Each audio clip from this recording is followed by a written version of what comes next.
Ron Holland is sliding. Some other players are rising, like Baylor Scheierman, Jaylon Tyson. Where do we see them going on draft night? Coming up on Locked On NBA Big Board.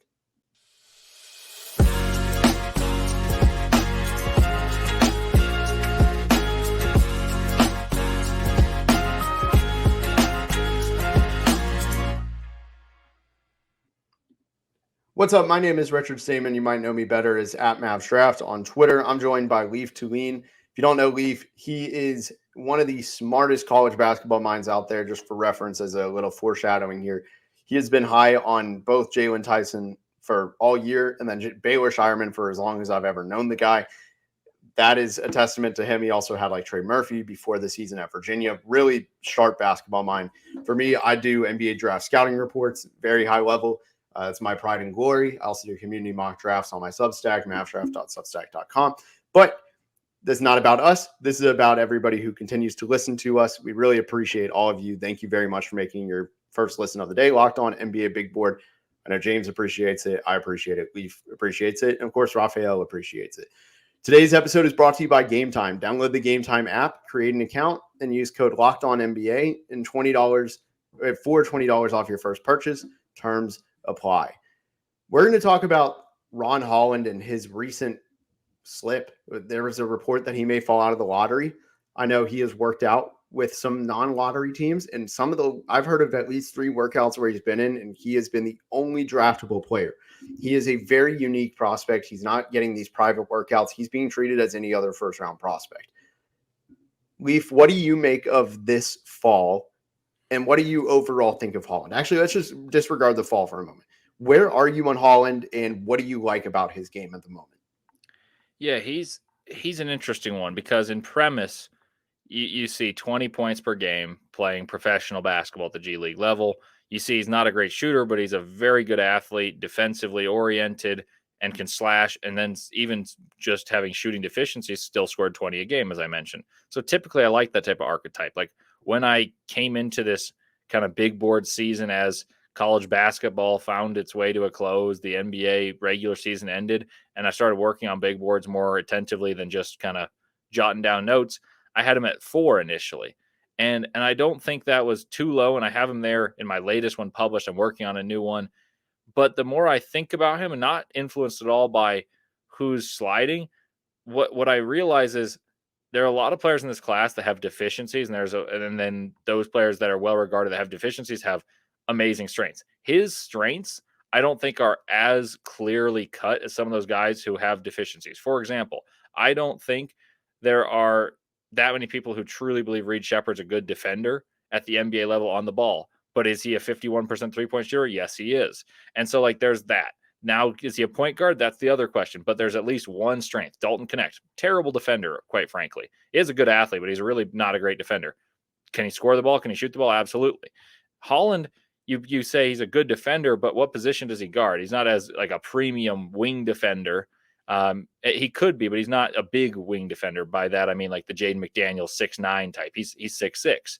Is he a good athlete? Yes. His shot's not broken in the way he shoots it. It doesn't look horrible. That almost concerns me more considering it's a bad shot and it doesn't look horrible. So there's less fundamental change that you can make. And it's not perfect, but like if you look at some of the other players with poor shots, you can point to more mechanical things. So I tend to like versatility, and I think he has more Josh Okogie than I previously had thought. The more I've thought about him, and less of that slasher upside score than I believed in upside. When I did upside talks about the Jazz, I was like, if there's a player at 10 that you have to take with an upside swing, I mentioned he, and I mentioned Cody Williams, and neither of those guys I'm as strong on as I was then, because I think their upside's a little more limited than I previously believed.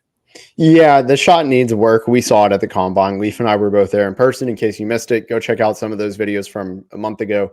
We had an entire week's worth of episodes just being there in Chicago. That was my first time seeing Ron Holland in person since high school. So it did look a lot different. I think he shoots starting from the outside of the ball, which is really awkward for a right-hander, really just in general. But there's mechanics that need to be worked on top and bottom, yes. I actually still think there is that really high-end outcome. Like, not necessarily, I think star is probably out of reach fine. Like, there's a reason that he's falling. I do think where there's smoke, there's fire, but I think it's exaggerated the fall. Like, his fall should be topped at the top 10. Personally, that's where I'm at. Like, I think you can, like, it just drives me wild to think that Matas Buzelis, who had maybe an equal season, I would say, just in terms of scouting him. I don't know I can't remember off the top of my head if the stats were equal or not, but I would say Ron Holland was no worse. Holland was slightly better. Like he shot better from three if they're both being better from free throw percentage, better from the free throw line, scored more points. It's not like one of them has these same deficiencies, but that you can close an eye to them, and the other you can't. And so I don't know why Buzelis seems to have like a steady stock, and Holland's is just slipping drastically. We've talked about this before. Leif has pointed this out, and so has James, and so have I. We all have noticed, if you look at the numbers throughout Matas's year, he had through his career, he had 1 year where his shooting actually looked like the label, the reputation. It was like, it was his last year at Sunrise. It actually added up. I think he was near 40% shooter from three, high 70s free throw percentage, something close to those lines. But we haven't seen it repeated. So, like, where's that coming from? We saw him airball a shot in the shooting drills in the combine. Like, it just, there's so many different things. I do not understand what the difference is that teams see them as a potentially 10 slot difference. We're seeing him consistently mocked at Detroit because obviously there's the tell him vibes, connections that he has. Yes, I get that. But my issue is just, okay, with Ron Holland, I think we kind of disagree necessarily what his ideal outcome is. I still think there's a lot of shot creating upside for him. Like, he has such a nasty, like, I almost think it's impossible to guard at the moment, just in terms of setting it up. He just didn't make a ton where the between the leg step backs, he would, because that explosion, he has a really quick first step, and he knows how to keep the ball. Like, actually, not even that. He just knows how to stop on a dime and step back beautifully with just this one move as a between the leg step back. And I really do think there is value having that go-to move when you have that first step. Like, that is an impossible to defend play. Yeah, and for reference, when I say that there's more Josh Okogie to the game, I mean that, hey, maybe he's an energy with value, big guard that can defend, but I still do see the upside you're talking about in terms of scoring. Like, that's why I initially had him 3 and 4 in my first two boards, is because I thought he had a chance to become one of the better scorers in this class. I do think there's still a chance he ends up that. I just think that the upside that I saw as potential all-star upside, it is not there, because I don't think he's that gifted on the ball. And if you look at what all-stars are right now in the modern NBA, it's guys that are 6'7" with the ball in their hands and are much superior, one, coming out of college, and two, in the NBA, their skill sets translate better. But it's not like I'm saying he deserves to fall, because I think he's going to be exactly Josh Okogie, for reference of those listening. Yeah, that's completely fair. Yeah, my thing with Ron Holland, I actually think my best scouting report I put out this year was Ron Holland. So if you search my Substack, just type in Match Draft Ron Holland, you should be able to find it. It was extremely detailed. I went through everything on his defense, through his offense, playmaking, scoring, everything. And then one of my favorite parts of this is I put what makes Ron Holland different from all the other archetypes similar to him in the past. And a lot of it was there's context. A lot of them had holes on either the defensive or offensive end, potentially both. Ron Holland, I think, actually is pretty fundamentally sound on the defensive end. And as he adds strength, that's going to get a lot better. But also he has shooting touch that a lot of his predecessors just didn't have.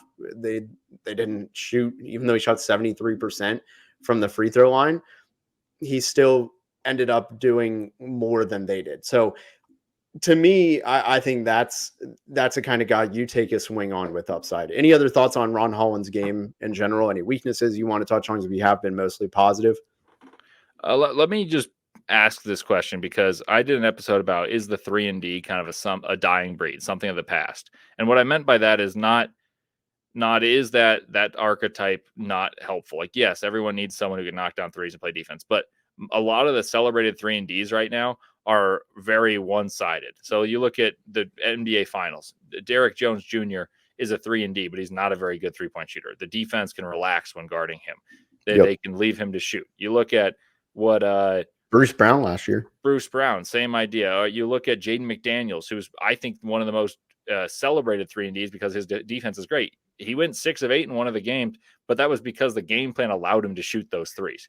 And so the reason I bring that up is Holland has a little more versatility, which is what I would advocate for, in terms of he can put the ball on the floor and do something other than just be an adequate spot-up shooter, if that. but is his defense at the level that you would constitute that two-way versatility to be a positive? Whereas the kind of he seems like someone who's good at a few things, but a master of none almost. And then good is generous for the 3-point shot. So that's where my hesitation would be if you're asking for a negative. Yeah, I think that's completely fair. Well, coming up, we'll talk about some of the best fits for Ron Holland. But first, let me tell you about Game Time. Game Time makes getting NBA Finals tickets even faster and easier. Prices on the Game Time app actually go down the closer it gets to tip-off. With killer last-minute deals, all-in prices, views from your seat, and the lowest price guarantee, Game Time takes the guesswork out of buying NBA tickets. Take the guesswork out of buying NBA Finals tickets with Game Time. Download the Game Time app, create an account, and use code LOCKEDONNBA for $20 off your first purchase. Terms apply. And again, create an account and redeem code LOCKEDONNBA, LOCKEDONNBA for $20 off your first purchase. Download Game Time today. Last-minute tickets, lowest price guaranteed. All right, back here with Leif Thulin. My name is Richard Stayman. You might know me better again as Mavs Draft. We're talking about Ron Holland. Let's talk about some of the fits. Let's just devote this entire segment to his fits and where we see him going. What do you ultimately see is the best fit for him and then the absolute worst fit? Let's just say the floor. Oh, actually, before we get to that, let's just say one little minor setting up of the frame. What is his worst case scenario? Where is the team that he's not getting past? I have mine. I have two teams. They're back to back. I personally think Lakers or Magic. What do you think? So you're saying how far can he fall? Like if you had to say he won't get past this team, like yeah, I don't think he gets past 16. That's kind of what I was thinking. Fair. So those 3 picks in a row, pretty much. That's the Sixers, by the way, who have 2 guaranteed roster spots. Actually, it might even be 1. And that's not necessarily because I think the Sixers will take him, but I just don't think you can look at who's drafting in that area. The teams that are drafting in that area are teams that are trying to win kind of sooner rather than later. But does he help those type of teams? Not immediately, but I think teams will say, hey, we got this talent that was once perceived to be the number 1. Let's trade up and get him. So I honestly doubt he falls out of like the top 12. I think it's a little bit of rumor and smoke. But if you're to give me a number, I don't think teams would sit on their hands and be like, oh my gosh, this guy's falling. We're not going to trade up for him. If not, the team that's there would take him. So I think it's 15 or 16. And then if you talk about fits, I haven't thought about the teams too deeply, but you have to think about a team that's not necessarily in the biggest win now mode if he were to fall, because his game is helpful defensively, but how many teams are willing to play a rookie and that just is kind of the energy, but is deficient on one side of the ball? And some of his better attributes, like we talked about, is slashing, wouldn't be shown if they have the capacity to win, because that means they probably have a guy who has the ball in their hands, or they have a couple guys that have the ball in their hands. I'm not saying they're super heliocentric, a la the Mavericks or some other teams, but there are always on those type of teams guys who have the ball in their hands, and there's fewer chance for him to improve his game and maximize what he can do slashing if he's on one of those teams. So I'd rather him go to a lottery team and grow with a young core. Yeah, I think I actually have a different perspective on it. I do agree with that. I actually think something like the Lakers, right? They're 90% chance trading their pick. Like that could be, they just need assets. But if you are the Lakers, LeBron's almost 40. He'll turn 40 in the middle of the next season. You have to start preparing for the post-LeBron era. Potentially, who knows what they'll do with AD after LeBron's done. That is a very big domino. AD may stay, he may ask out, and you need those potential chips. Ron Holland could be their upside chip to go, all right, we have somebody to at least have as a steady, we have somebody in the future. On top of that, the Lakers had an average defense this year. He could easily step in and play defense for him. Obviously, Vanderbilt missed a lot of time. I think that would be redundant for 1 year, but would you rather have Ron Holland for 3 years or Jared Vanderbilt for maybe 2? And it's not a question that I don't have the answer. I think it's very, like, at the moment, you obviously, for the first 2 years, Vanderbilt's going to be the better player, most likely, but he could be somebody that gets you more assets in a trade. Whereas I think Holland has that value to help you now on the defensive end when Vanderbilt, if he's still hurt, missing time next year, not necessarily from the same injury, just in general, missing time. and then also just post LeBron and everything. So that's just one example, but I do think there are good teams that could do something like that. And same with the Sixers. If the Sixers don't know, like if they're at an ultimatum with Embiid where he's like, all right, if we don't win, I'm out. They need that too. Yeah, that's fair. I hadn't thought about it that way. I was more thinking from the perspective of if you look at the teams that are drafting 14 through 20, you look at teams that believe they have either one last hurrah or they're on the cusp of contending. And those type of teams, typically, if they believe that, have those type of players already in place. And for his developmental sake, I think it's harder to make inroads. Like one team that could work would be like the Sacramento Kings. And I'm not saying he's probably not going to fall that far. And that would be a good fit. Like he could play defense. And you saw like Keon Ellis was celebrated for defensive effort. And I know he was a good defender. I'm not trying to make a slight here, but if you were to look at what Ron Holland's attributes are physically, he could absolutely do some of those same things. Now, could he shoot the ball? Maybe. Could he run and gun because they play quickly and back cut off of Sabonis? Yeah. But most of those teams are pretty well set on believing they have a chance to win. Like, frankly, the Kings were a 3 seed the year before. So are they going to really take the time and say, yeah, we want Ron Holland here to really immediately help us? So that's why I want him to go to a team that has fewer realistic expectations of winning. Like, even if it were my Jazz, like, I don't know if he immediately contributes to winning, but I don't know if the Jazz really have a shot to win without a massive trade. And so they could just cultivate him into what they want. And there's other teams like that. I just say that at 10 because I wouldn't be shocked if the Jazz were to take him. I don't think that's the way they lean, but it makes more sense to me than some of those teams lower. Yeah. And to be clear with what I was saying, that's more, I think it's theoretical. You don't see it often with like good teams going, hey, we need to plan for the future, because just like every other thing in the world, most people and organizations are short-sighted. So, and I really do think there are teams that should do that. Now, if you have a better offer to get a 2025 pick next year, absolutely go ahead and do it, because the Lakers are short on assets. But I agree with you, though, about everything else. Like I personally see it both sides a little bit. I think Utah would be a fantastic fit. My top fit for him, though, might be the Chicago Bulls. They're a team that hasn't made a trade in years. First of all, one of the wildest stats I think I've heard. I think it was 20. It's been shortly after the Vucevic trade. Like, if you're a Magic fan listening, like that is something you could be proud of, knowing that the Magic fleeced them so hard that they just stopped making trades. It was shortly after, of course, but it wasn't that directly, but it played a huge role. Now, I do think they are a team that it would require long-term thinking. DeMar DeRozan is not the future of that franchise in his mid-30s. Zach LaVine is probably gone, and honestly, at this point, it's probably for the better. You don't know what's happening with Patrick Williams. They didn't develop him super well. That does kind of scare me with Ron Holland. But this is a good chance to redeem yourself if you're Chicago and say, hey, it wasn't us who messed up. It was Patrick Williams just isn't that good. We don't know. For what it's worth, the verdict is still out.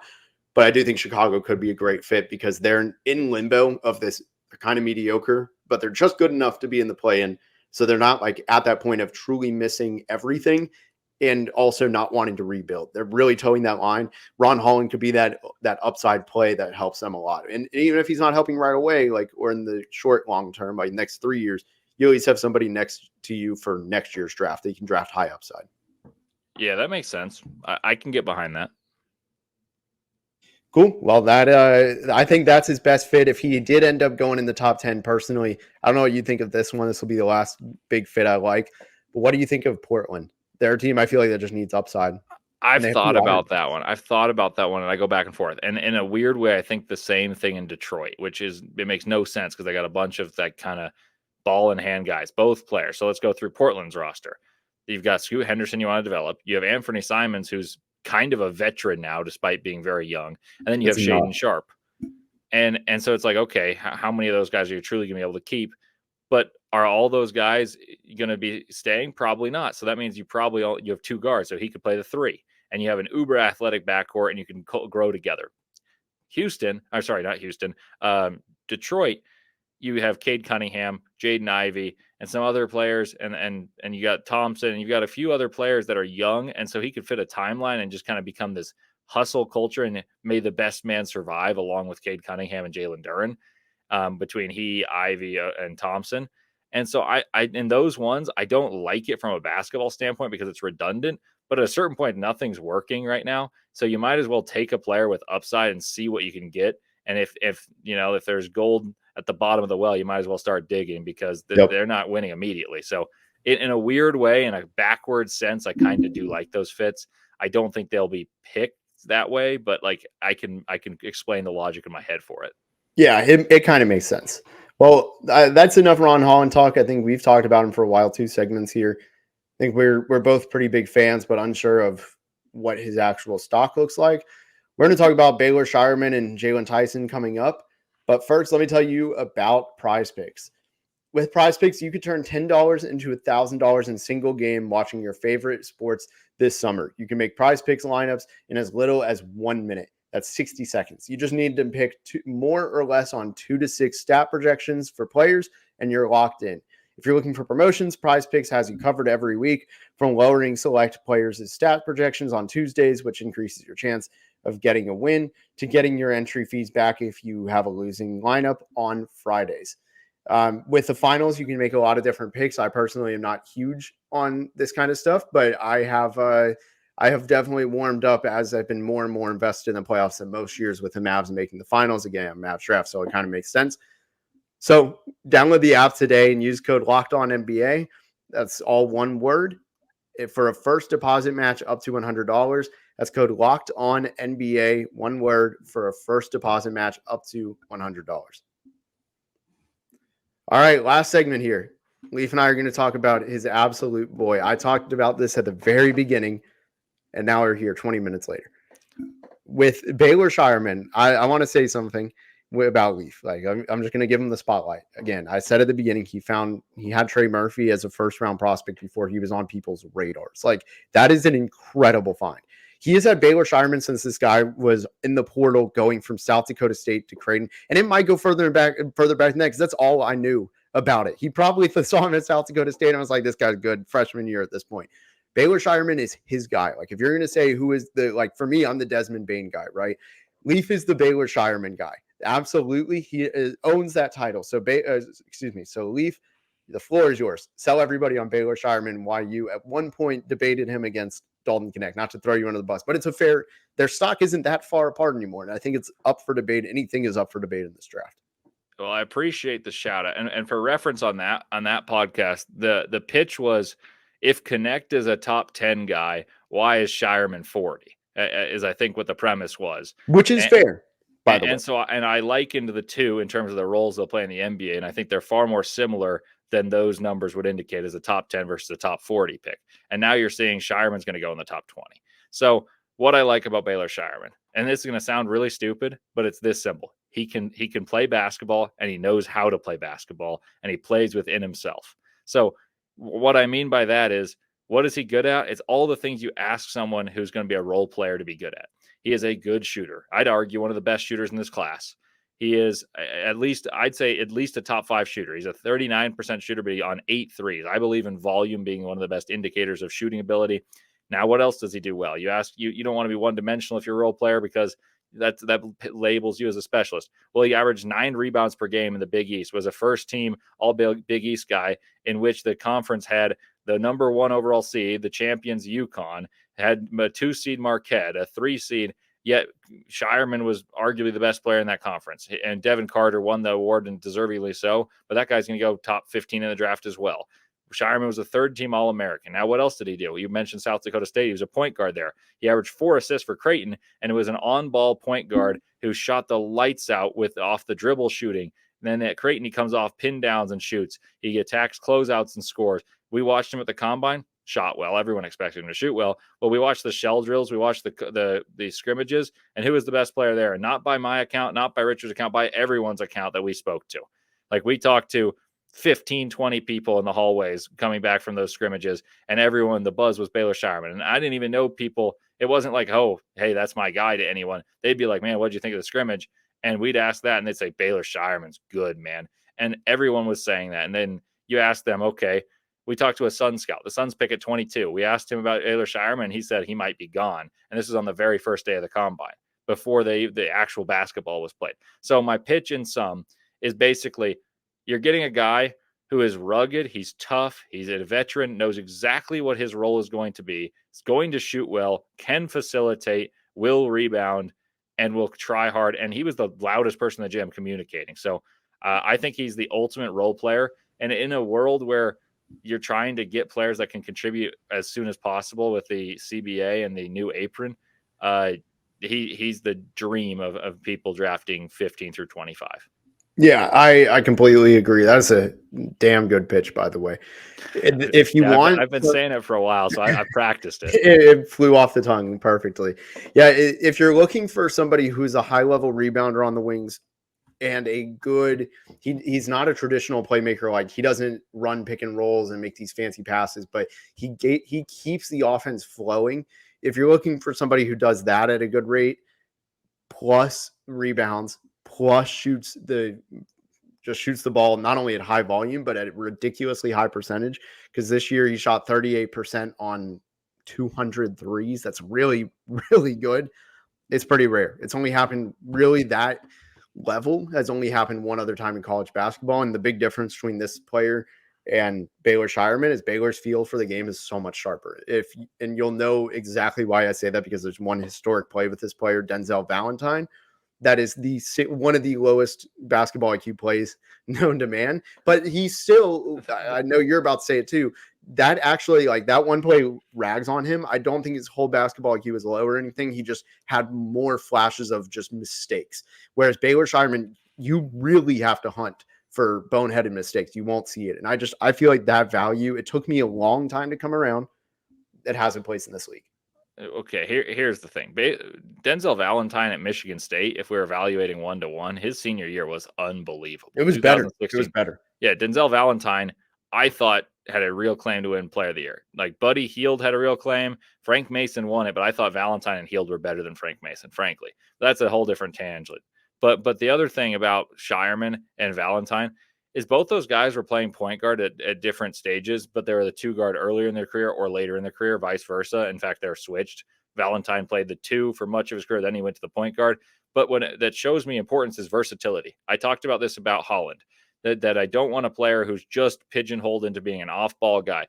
Scheierman can be a corner 3, come off pin down guy, attack a closeout, and he can be a supplementary ball handler. You'll see a couple comps say he's Joe Ingles. And that's because he's a crafty lefty who can go to the rim and distribute. And I don't hate that comp either. I hate that comp. I actually think he reminds me a little bit of George Niang.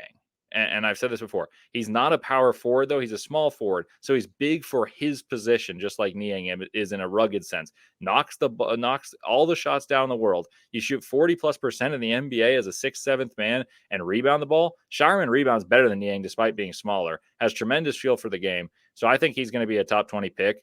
And I know Jaylon Tyson is someone we both be on. And you may have even surpassed me as being higher on him now than I am.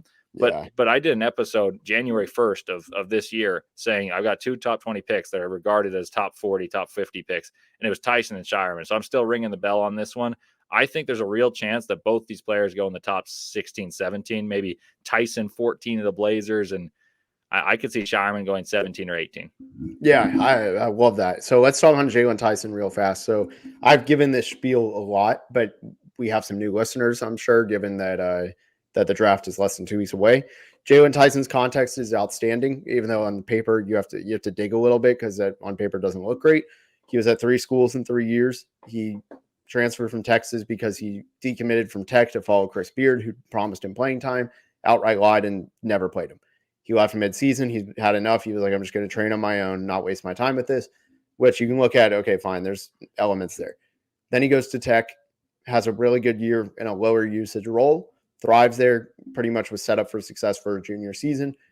Mark Adams had a bunch of racial allegations set out against him, and he was racist towards Jaylon Tyson. He got fired, very rightfully so, and there was a lot of other stuff going on there with Jaylon.